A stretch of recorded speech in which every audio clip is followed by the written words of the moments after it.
Hello, I'm Sebastian, aka Vollgas Proll, and I made a 2S mod for the Jumper T-Lite V1, and I would like to share it with you.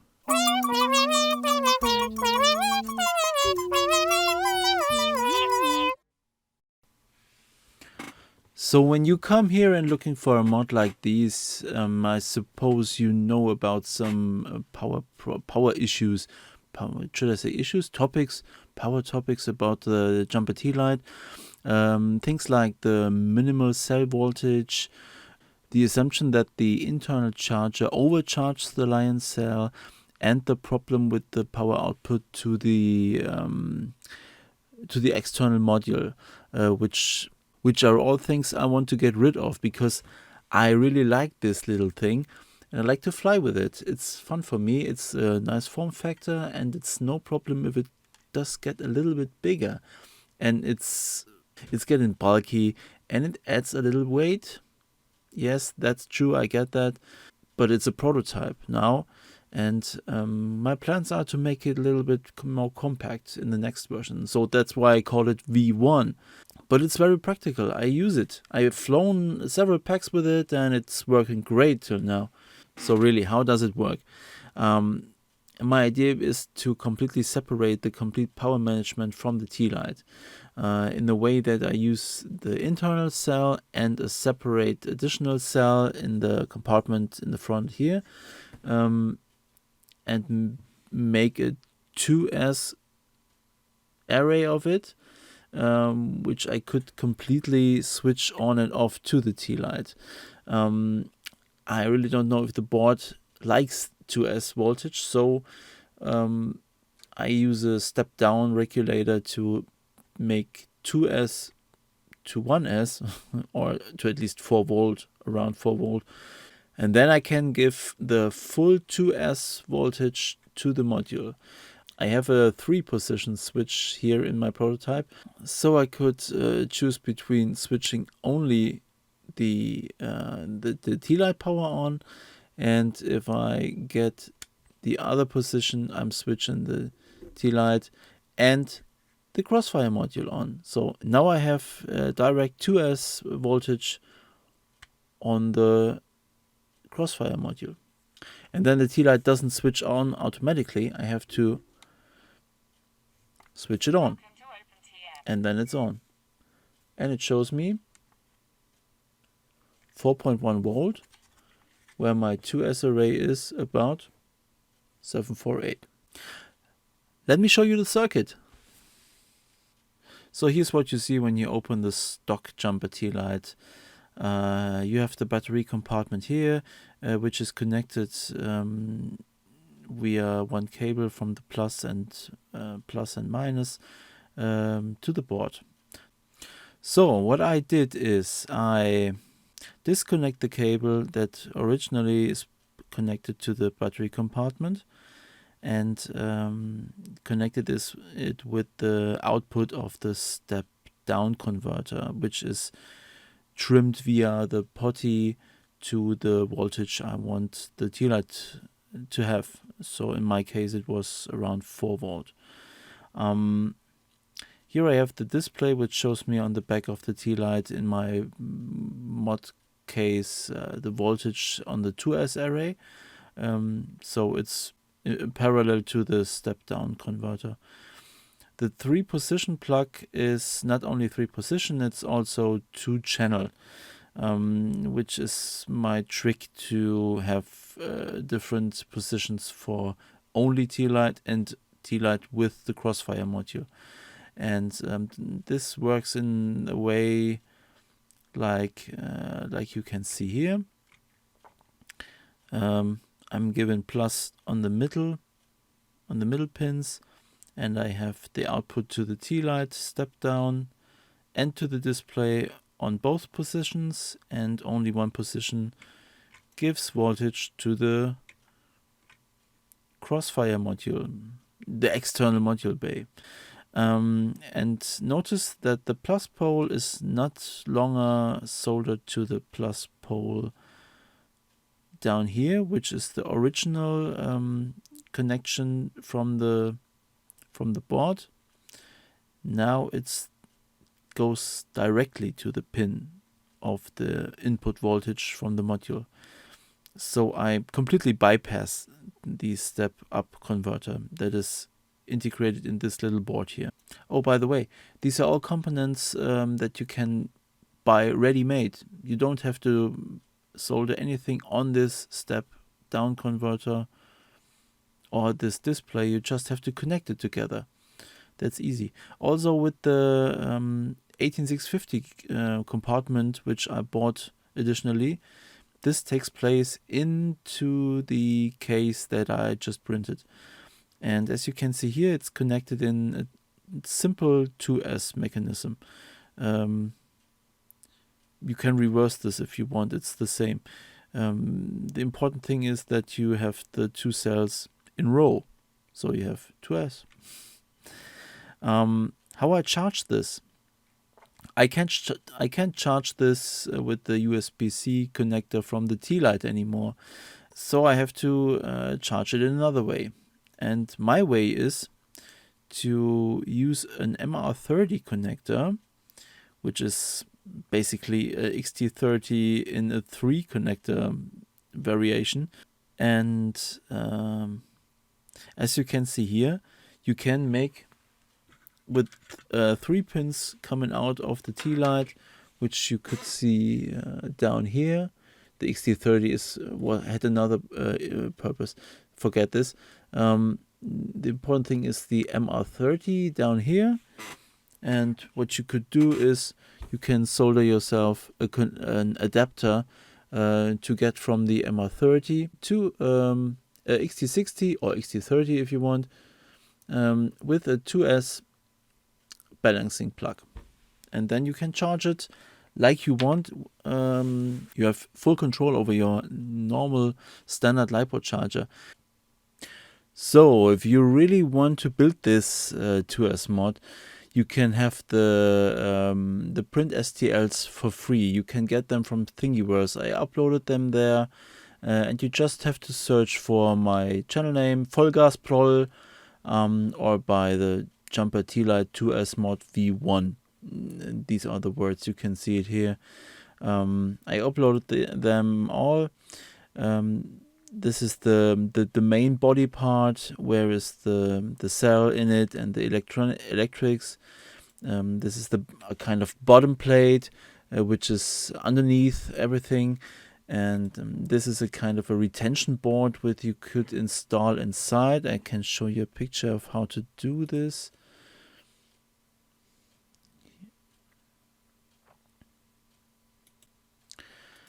And the last part is the kind of base plate. This is the thing that you need at first, because you will screw this one together with the T-Lite front part. I can provide you exact information of where to drill the holes and how to do this exactly like in a how-to, because it's very time consuming. And I did it myself by holding it together and thinking of this should work. So all you need is these 4 parts, print them, and then you could screw them together. And as you can see on this picture, this is one step ahead because the body part is already screwed together with the base plate. But the first thing you do is you find out where to drill the holes. You put the retention board behind and screw them together with, and what I used here are 2 M3 screws with self-locking nuts and a few washers between them, because the holes in the base plate are a little bit wider. I use this as a tolerance area. So you need you've a few bigger washers on this side, and when you tight them strong enough, it's really stable. And the middle hole is just for putting the cables through. So you might notice, at least when you printed it, that in the base, in the body, in the main body part, there is a section for putting a PCB inside and under the display. This was initially planned as a point, as a place for the micro USB PCB board, and the idea was to charge it via micro USB. But so plans changed a little bit. So, and when you put these things together, it's maybe getting a little bit tight in there. This photo contains 2 PCBs which aren't in my current configuration, in my prototype configuration. So it's a little bit tighter in this picture as it gets in the circuit that I've shown before. Notice what I did with the 18650 compartment here. I drilled a few holes inside, here at the sides and at the bottom, so you could lead the cable through them. So what about the ergonomics? I would like to tell you about the ergonomics of this T-Lite with the mod. And as you can see, I'm a thumper. Even if everybody tells me that full pinching is the way to go if you want to have precision and everything like this, my fingers are not fast enough. Maybe it's the age, maybe I'm too old, maybe my bones are getting, I don't know, but I will stay a thumper, I think. I like it like that, and I don't feel the need to improve that. What I sometimes do is do hybrid pinching, but this is not my main behavior. For normal instances, I'm a thumper, and this works with this mod very well. Hybrid pinching does work very well too, because there are very few situations where you're touching the PLA material down there. Nearly none situation. And what I really must say is the center of mass in this modded T-Lite, in my opinion, is better than before, because you have the second cell below and the original cell above your sticks, and that makes it for me better to grip. It's feeling better in the hand, believe it or not. Well, but this could also rely on the way I hold this radio. Like I hold my radio like I hold my mouse on the computer. It's kind of claw grip, I guess I would call it. It's when you just touch in the finger ends at the case, and you have more flexibility inside your hands. For me, it's the right way. Yes. And as we watch me fly in here, let me tell you what I think, what would improve on the next version on this mod, on the maybe V2, maybe if I do this, maybe I could shrink down this whole case a little bit more. The battery compartment could get a little bit smaller and maybe rounder.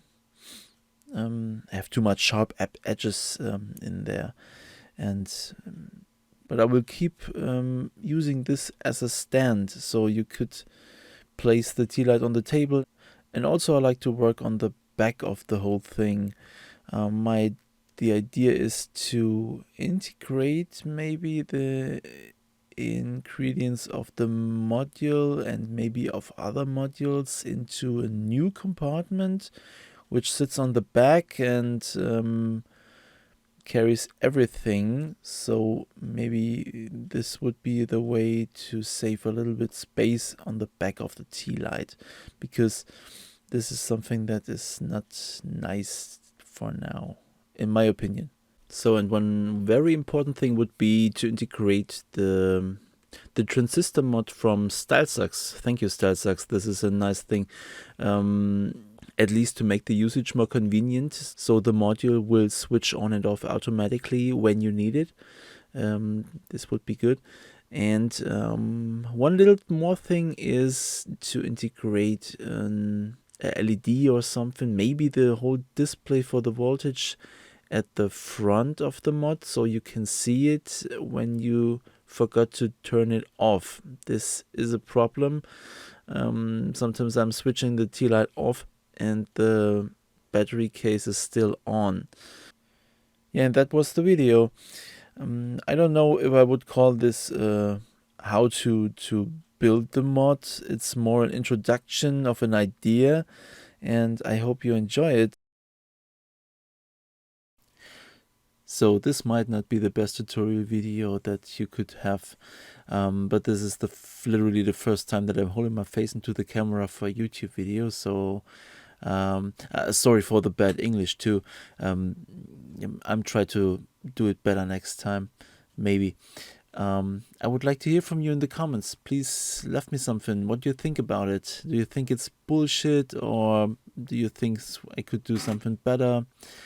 I have a lot of improvements in my head, and I would really like to do a version 2. I really look forward to a version 2. Maybe stay tuned, give me a like. Bye.